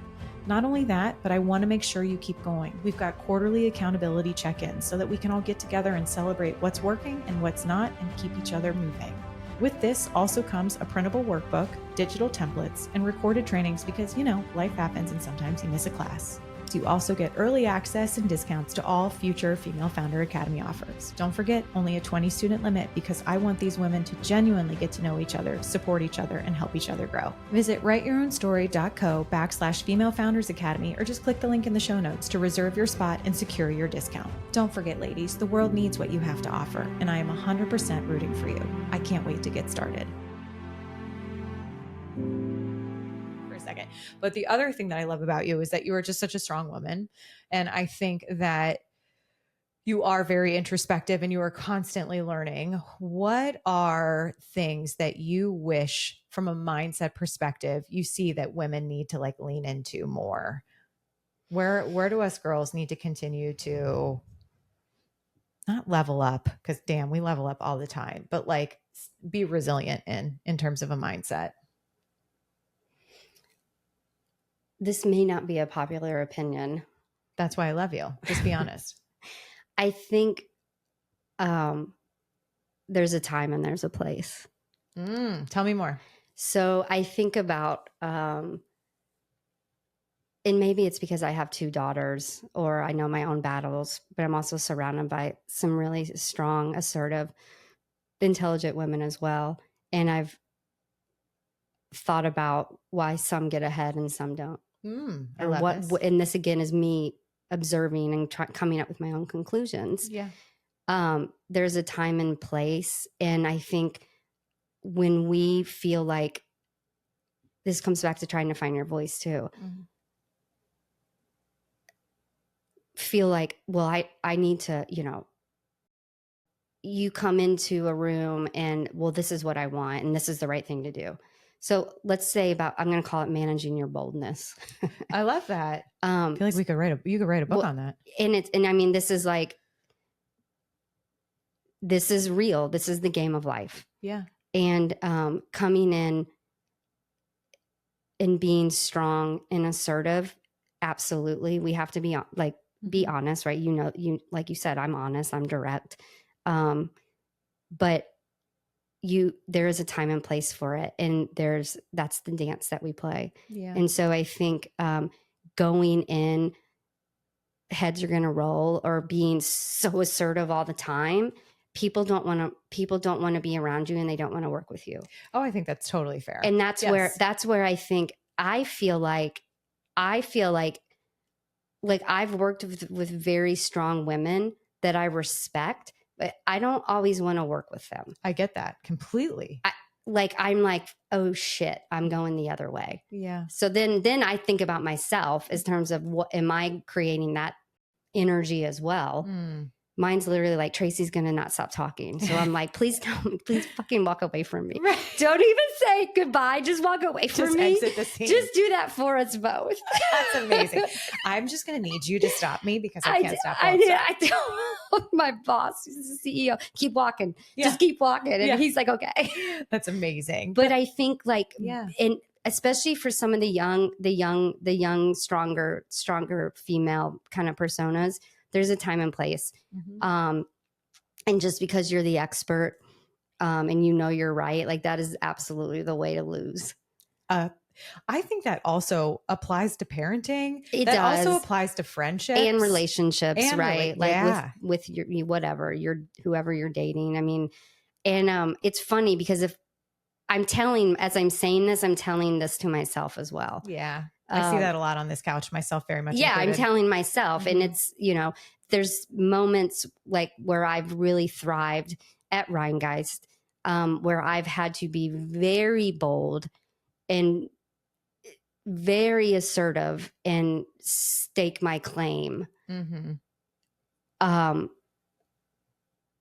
a way that is like, I could smoke like 20 cigarettes and just like, holy shit. Yeah. Did I really just do that? I know. And then I'm like, oh my God, that's fucking amazing. And I can't believe that. Yeah. But that isn't the environment anymore. Yeah. But so knowing how to balance that strength, I think women need to be honest about that with themselves. Yes. It's not just like the squeaky wheel gets the oil. No. I and sometimes you do, like, to me, it's like, I mean, am I making sense? You are. Because I feel like it's a confrontational thing to say. Well, I think for women, like women, I feel like women are like, what are you talking about? And I'm like, no, you can't just come in guns a-blazing every single time. I don't, and I think that's why we're called difficult, and which is so fucking annoying. I know it is annoying, and I'm sorry, it is. It's annoying, and it's not fair. But it's also like, that is the stage. And you're also not saying be quiet. No, you're just saying, like, it's like double Dutch jump rope. It's like, know your timing, because your impact, your boldness, that matters. So use it when it's going to land. Right. It's the art of influence. Yeah, that's a good way to put it. It is. It's the art of influence. And that applies to men and women. But because we are constantly told that, we're annoying and we're whatever, we've seen so many women swing the other way where they're so loud.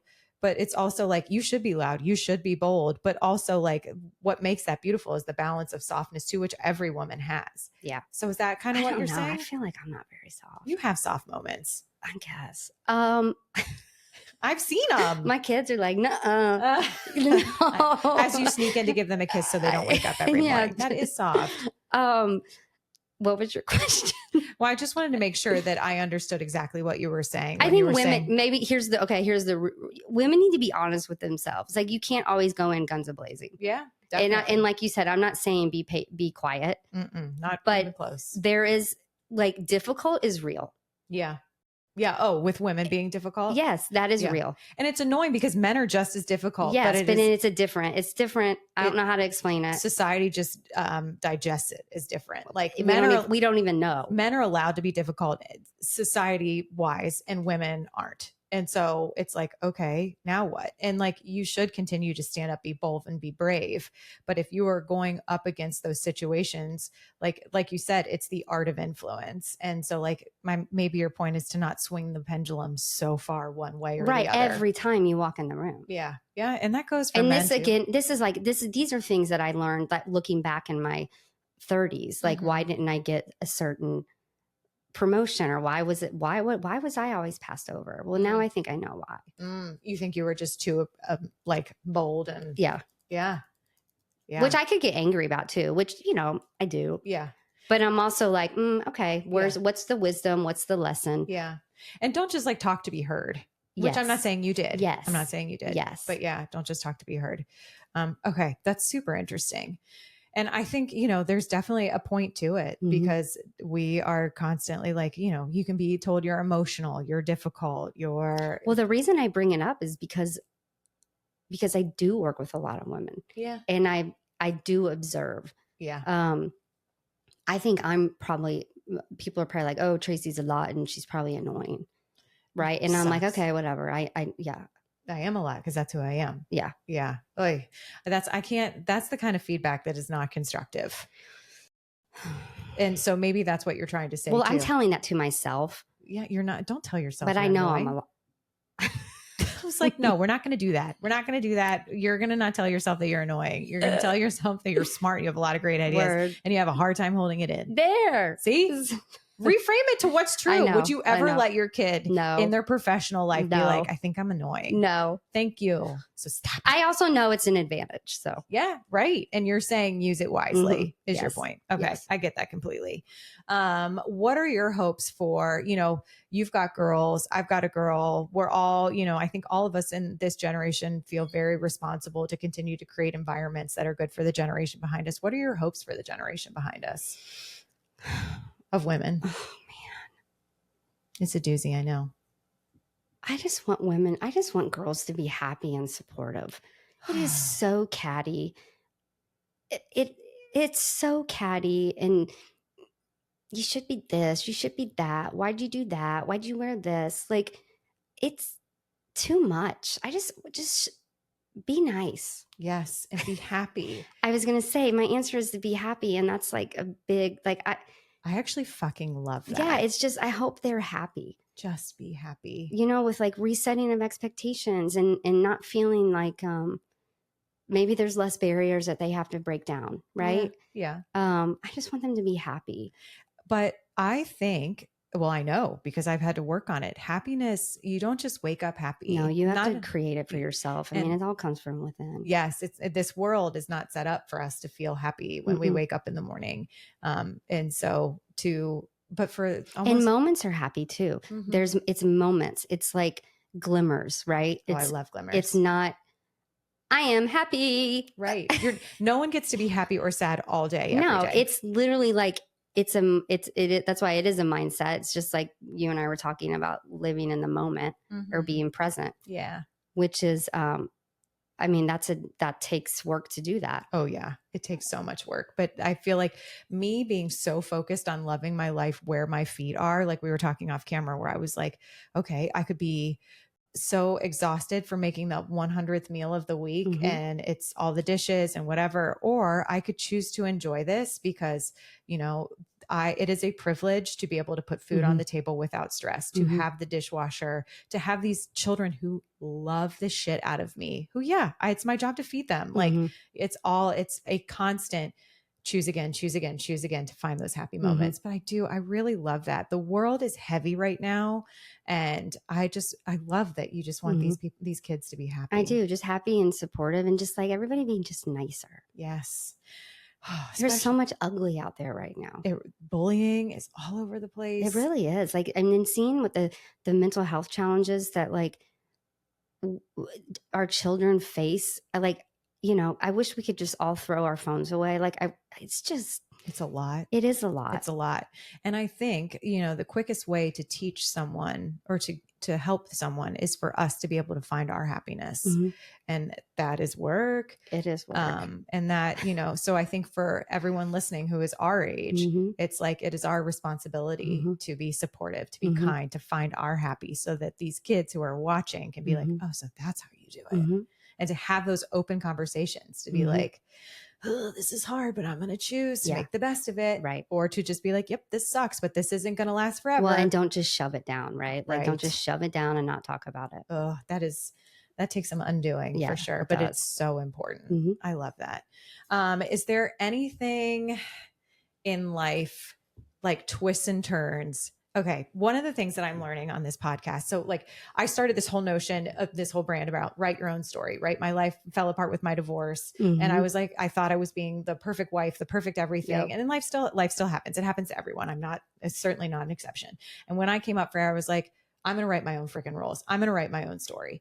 But as I am like building this into a brand, I'm like, what does it mean to write your own story? And I'm like, I honestly am learning as I go. It's not like, oh, I make my own rules. There's no formula to it. No. It's how you choose to live.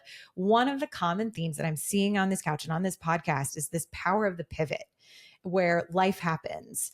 And this is like, some people believe things happen for a reason. Some people don't. Everyone can have their own opinion on that. But what moments have pivoted for you that you're like, damn, that was powerful? Either that you created your own pivot or that it happened to you, and like how you sort of rode that roller coaster. Oh man. You're like, which one?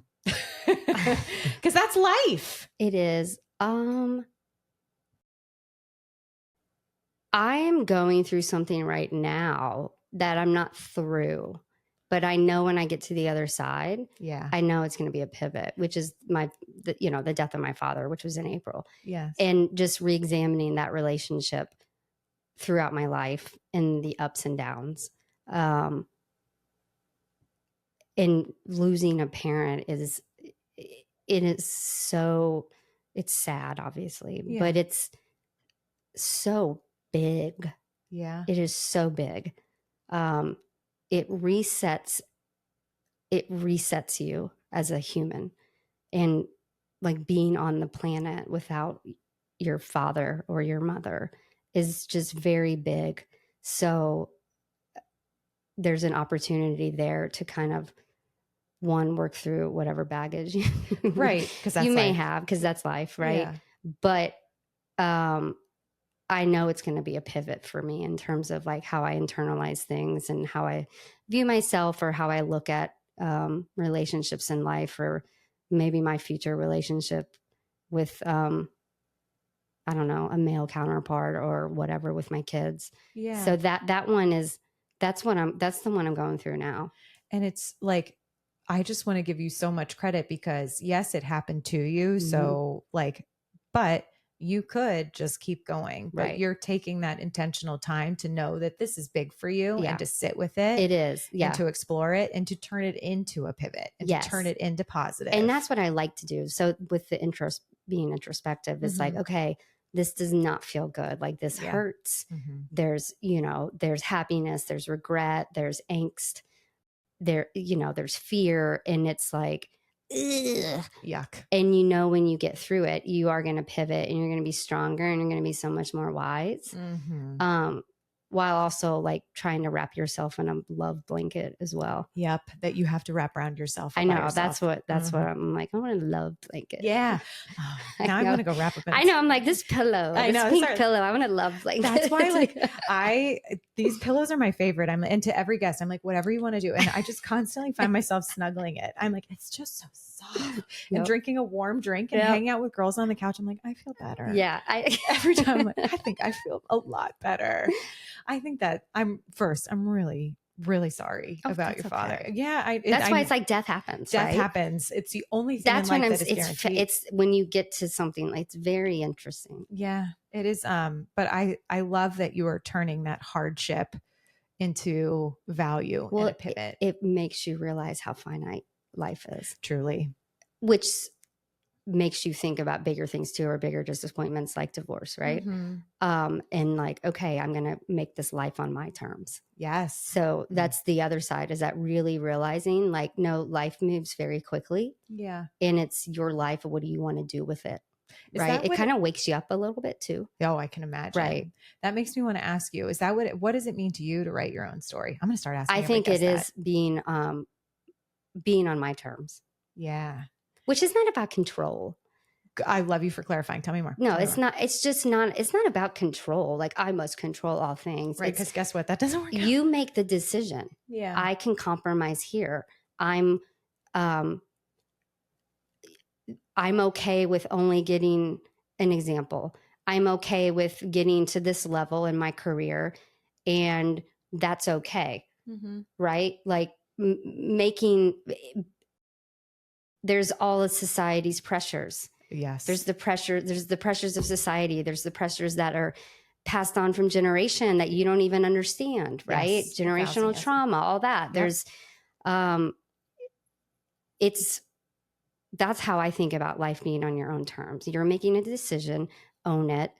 You're compromising. I'm using compromise, obviously, because you can't get everything that you want. Yeah. And being comfortable with where you're at based on the decisions that you've made. So I don't know. Does that make sense? It makes total sense. Yeah. I don't think there is a real formula, but I do love the notion of like, you are in control of your own decisions and your own reactions. Right. Yeah. And so, so similar to your dad's passing, it's like you could sit in sadness, which you should, right? You have every right to, but then it's also to take that as an opportunity to, be introspective about your relationship, about what that means for your children, about how do you love people? How do you love yourself? Yes. All the things that it's like, I I don't know. There is so much. That is one of the common themes I'm finding too in these pivotal moments or these sort of like life shaky moments. There's so much room for growth and beauty that comes out of it. And I guess that is like, you know, the saying that like you can only know beauty if you know pain. Or I agree with that. It's also where bravery, you have to be brave to be able to do that. So brave. So even when I look at my children or people around me and I'm like, because I am brave, like I am brave as hell. Yeah. I am terrified just as I am. Like bravery is not the absence of fear. If anything, it's literally fear in action. I love that. So it's like, I'm always like, no, I am just as scared as you. Like, I don't want to do it. Yeah. And I am just as confused, but that's why I ask the question, right? Yeah. If you're in the room, ask the question. Man, this is the moment that I'm going to think about that all day. Yeah. Long. It is not the absence of fear. No. And that's what I feel like. Those dualities, this whole notion of dualities in life is something that I continue to uncover that is also breaking news to me, that you can be. Oh yeah. I didn't know this. Everyone's like, why you're stressed? You're stressed. I'm like, I'm not stressed. I'm happy. And they're like, you know, you can be both. I'm like, what? Like, I just thought because I'm smiling and bouncing around that like I must not be stressed. So I would shove all those stress feelings down because I'm like, no, those can't be real. I feel happy. Yeah. But you can be both. Or, you know, you can be absolutely terrified and brave at the same time. Everything in life is in the gray, not the black or white. And I remember some boss, and I've had this conversation at Rheingeist too, but even in my 20s, and then I'll say in my 40s, where it's like, no, everything happens in the gray. And I'm like, no, it's either this or that, you know? And you don't know that. Like when you're young, you're like, no, it's this way. Right. Even when I'm around children and I'm like, all little girls think this way. Their way is the way. Yeah. That is true. It is innate. Like it is oozing out of women. I mean, it is oozing out of little girls. And it's mainly usually in the middle. Yeah. And that's really hard to understand. Like you have to have life experience to understand that. Totally. People aren't just good or bad. Right. They're somewhere sticky in the middle. Oh, this is brilliant. I see bravery is such a through line for you, you know, both to you're like, you know what, I'm going to go after that job, or I'm going to build a team where I can be vulnerable, or I'm going to be brave enough to ask that question, or I'm going to be brave enough to be introspective, because that is hard work.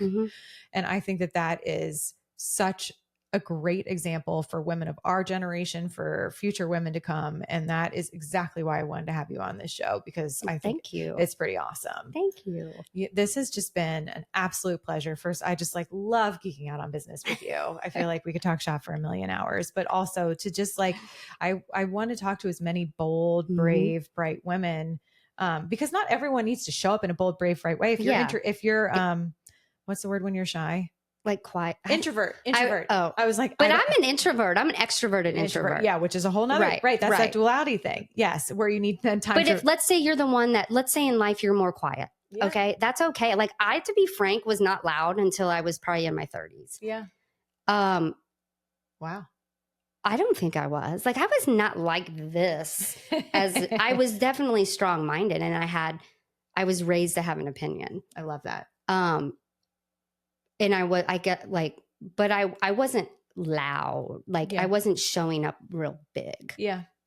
You just, that takes time. But I also for all the quiet people out there, but I love that you can be quiet and still be opinionated and have a voice. Yes. Right. Yes. And have a voice. And I feel like it's the quiet ones when they speak. Yes, it's like, it is. Oh shit. Now I'm listening. It is. And that's powerful. Very powerful, to your point. If anything, I want to be like that. Yes. Sometimes I'm like, I want to be like that person right there. They were just such a badass. Yeah. And because if they're going to speak, they mean a lot of men do that. I get so jealous. I do. Not envious, jealous. Yeah. Because I'm like, one of my colleague, I'm like, oh, you're so articulate. You're so articulate, and you said nothing, and then you just said it. You just said it. So you were so articulate, and it was amazing. And I wonder if that is like an act of just like constantly listening, absorbing. I don't know. Formulating. I don't know. That's going to be after something that I know. It's like, that's a whole science experiment there. I mean, it's just fascinating. It is fascinating, but people have so many different personalities. But I think it's so important for women to own their own version of brave. And like you said, that is not an absence of fear and so many other things. Right. But that is something that I really want for women our generation to have. And I love this focus on being choiceful about being happy. Yep. Because I think that that is something also that all generations really need to focus on. Yep. This has just been an absolute friggin' delight. I see you pop up on panels and all sorts of exciting things on LinkedIn. So I want people to go follow Tracey on LinkedIn, Tracey Ireland, because I think your perspective is really fascinating in the workspace. And I love seeing you pop up and hearing your voice more and more, because I know you definitely have something to say in a good way. And definitely, you guys go check out Rheingeist, follow them on social. How else can we engage? Come hang out, drink beer. Drink beer at the tap room. Yeah. Sling some beer in the grocery cart. I love it. Yeah. Buy some bubbles. Please. We have something for everyone. You do. Yeah, truly. we do. Yeah. So thank you. Thank you for having me. You're so very, very welcome. And ladies, I think, when I think of like recapping this and what are those big moments, it's like, being brave enough, being bold enough, but being choiceful in your boldness. And then also being introspective, but not in a critical way, just in a reflective way, and be curious and, stick to your values and stick to your core of who you are, and don't ever lose sight of that. And you know what? We all lose sight of it every once in a while, but come back. That's it right there. Just one more thing is, please, you don't just know it. So true. You're not like, oh yeah, I'm just going to be that. Like, that is the goal. Yes. It is like this all day long. All day long. I have also found one of the common things that I'm having a conversation with women our age is everyone's coming up being like, who am I? Even us strong, bold women are like, wait, but like, who am I? And I don't know if this is now we've had kids and they're getting older or whatever, but I think that question probably never gets fully answered. And to sit in that and continue to make sure that you're being true to what you know. Right. Is just one of the ways that you can show up quietly or loudly, bold and brave. Yep. I love it. This has been an absolute pleasure. You guys, please, if this episode resonates with you, which I know it will, share with all the other women out there who deserve to hear this kind of messaging. We all deserve to hear it. We all are here to support each other. I'm so grateful for your time. This has been an absolute blast. All right, you guys. Thanks everyone for listening, and we'll catch you next time. Bye-bye. Well, that's the end of this episode, but promise me, you won't stop here with whatever it is you're feeling or dreaming about. I hope you leave today feeling empowered to live life just as you see fit. If this podcast was helpful to you, it would mean the world to me if you could leave a review on whatever platform you're listening on. I genuinely just want to help women live the life they dream about. So if this type of content tracks with you, subscribe to this podcast or visit our website, writeyourownstory.co, to download digital courses or to grab a journal and a mug to just dream in and dream with. It's your life, lady. Do you. And just remember, I'm rooting for you, and you've totally got this.